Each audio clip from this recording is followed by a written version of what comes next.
Welcome back. Three major indexes hit all-time records yesterday. The S&P 500 closed at 7,563, the Nasdaq at 26,917, the Dow just shy at 50,606. PCE inflation printed at 3.8% headline.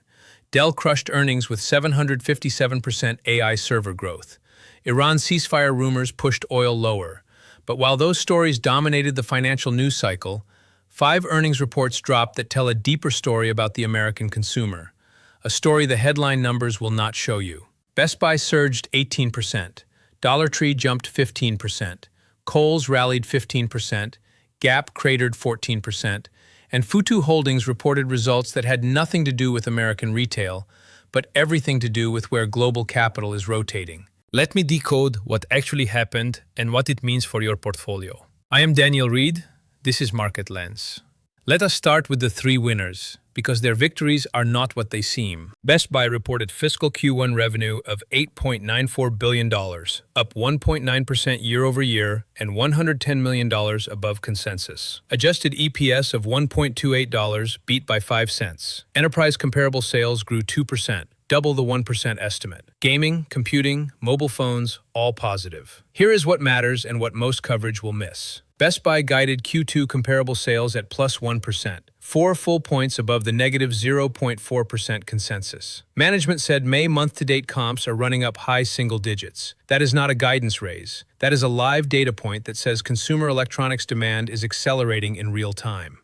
But there is a catch. CEO Corey Barry is stepping down. Effective November 1st, current COO Jason Bonfig takes over. Leadership transitions in retail are always a risk. The strategy is clear, but execution risk increases during any change at the top. The stock surged 18% to roughly $75. Telsey raised its target to $90. UBS downgraded to neutral. The bull case is a consumer electronics replacement cycle finally arriving. The bear case is that 18% single-day moves in a $40 billion market cap retailer leave very little room for error. Now Kohl's. The bar could not have been lower. The stock was down 35% year-to-date entering the print. Gap EPS of negative 13 cents beat the negative 19-cent estimate. Revenue of $3 billion essentially in line.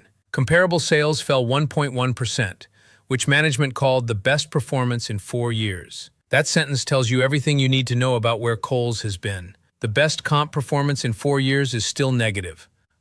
This is not a recovery. It is a stabilization from a very low base. Proprietary brands grew 6%. Digital sales grew 4%. Sephora inside Kohl's declined low single digits. Management reaffirmed full-year EPS guidance of $1 to $1.60. The stock jumped 15%. Goldman Sachs called it a modestly better result against low expectations. That is the key phrase. Kohl's rally is a low expectation rally, not a fundamental re-rating. The company applied for roughly $190 million in tariff refunds that have not been received. That is a non-cash variable that adds uncertainty to the already wide EPS range. Dollar Tree is the cleanest story of the 3. Post-Family Dollar sale, this is a pure Dollar Tree banner for the first time. Adjusted EPS of $1.74 beat by 21 cents, a 14% surprise. Revenue of $4.97 billion was up 7.2%. Comparable sales grew 3.5%, driven entirely by higher average ticket. Traffic was negative 1%. Dollar Tree raised full-year EPS guidance to $6.70 to $7.10, up from $6.50 to $6.90. Second quarter guidance of $1 to $1.15 also beat the 99-cent consensus. Satisfied, gross profit rose 11%. Operating income rose 23%. The company repurchased 5.5 million shares for $595 million in Q1 alone and has bought another 98 million in Q2 to date. Management also disclosed it has excluded roughly $110 million in tariff refunds from its guidance, meaning there is real upside if those come through. Dollar Tree surged 15% to roughly $113. Multiple analysts raised targets. Barclays to 140, Truist to 136, Guggenheim to 135. The stock is still down 8% year-to-date. The bull case is that the pure-play Dollar Tree banner finally gets its deserved multiple. The risk is that the traffic decline, negative 1%, becomes a trend rather than a quarter. Now Gap. This is the counterpoint, and it is instructive. Gap reported adjusted EPS of 38 cents, a penny above estimates. Revenue of $3.5 billion missed by roughly 20 million. Comparable sales grew 2% overall, in line. But the brand-level breakdown tells the real story. Gap brand comps grew 10%, a massive beat. Old Navy comps grew just 1% against 3% expectations. Athleta declined 11%. Gap brand had its 10th consecutive quarter of positive comparable sales. The turnaround at the namesake banner is real. Old Navy's spring and summer assortment failed to land. The CEO specifically said dresses underperformed. Athleta is in what management called a rebuild year with legacy product issues. The market did not care about the Gap brand strength. It focused on the revenue miss and the full-year sales guidance cut. Gap now expects revenue growth of 1 to 2%, down from 2 to 3%. The stock fell 14%. This is a classic case of portfolio risk. The sum of the parts argument works when all parts are performing. When Old Navy, the largest banner, stumbles, it drags the entire equity story down. Gap brand is proving the turnaround strategy works, but investors are not buying the holding company structure until every division shows proof. The tariff relief story adds complexity. Gap expects roughly $80 million in net tariff relief, half for fuel costs and half for promotional needs. That provides margin support but does not fix the top-line issue at Old Navy. Now Futu. This is the outlier on the surface, but it connects to a larger theme. Futu reported Q1 net income per ADS of 6 Hong Kong dollars, massively below the 23.83 Hong Kong dollar consensus. But that headline number includes a roughly 1.85 billion renminbi provision for the CSRC penalty for unauthorized mainland China operations. Excluding that charge, net income was roughly 2.9 billion Hong Kong dollars, a clear operational beat.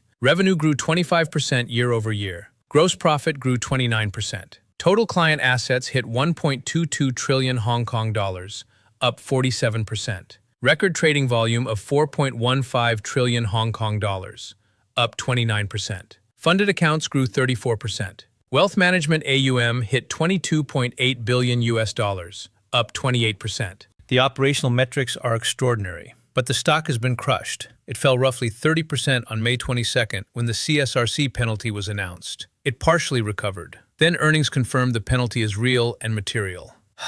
JPMorgan downgraded Futu from overweight to neutral and cut its price target from $300 to $87, a 71% cut. Goldman Sachs downgraded from buy to neutral, cutting its target from 210 to 102.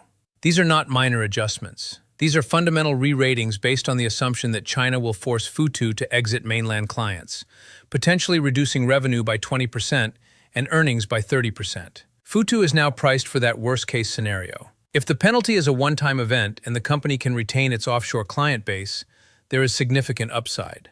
If the crackdown intensifies, there is further downside. This is a binary regulatory trade. Futu connects to the consumer story because it shows that capital is rotating toward clarity and away from regulatory uncertainty. The market is rewarding companies with clean regulatory profiles, Dollar Tree, Best Buy, and punishing companies with unresolved government exposure. Gap's tariff dependency, Futu's CSRC overhang. Now let me give you the framework that ties these 5 reports together. 3 distinct consumer realities are emerging. First, the necessity-driven consumer. Dollar Tree is winning because lower-income households are trading down. Average ticket is rising because customers are buying more essentials in bulk. Traffic is down, which means they are consolidating trips. This is classic recession-adjacent behavior. Second, the upgrade cycle consumer. Best Buy is winning because pent-up demand for electronics is finally releasing. May comps up high single digits suggest a genuine replacement cycle. The consumer electronics refresh that was postponed during the inflation spike is now happening. Third, the bifurcated branded consumer. Gap brand is up 10%. Old Navy is flat. Athleta is down 11%. The same company, 3 different consumer segments, 3 different trajectories. Kohl's is negative but improving from a disaster. Department stores are not dead, but they are being kept alive by low expectations, not strong fundamentals. The actionable takeaways are as follows. 1. Dollar Tree is the cleanest long in discount retail. The Family Dollar divestiture removed the drag. The balance sheet is being aggressively managed through buybacks. The tariff refund upside is optionality. The 3.5% comp on negative traffic is a pricing power story.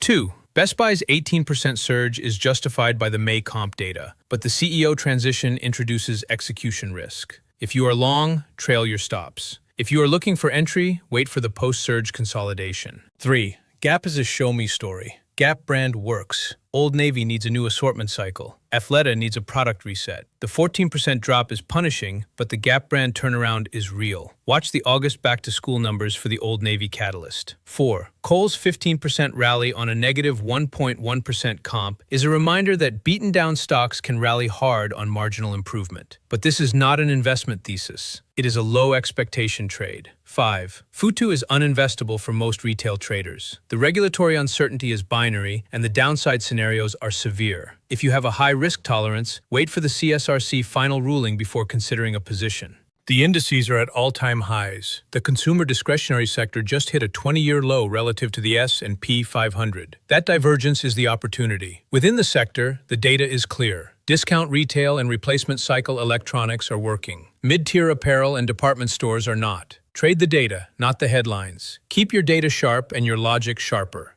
I am Daniel Reed. This has been Market Lens.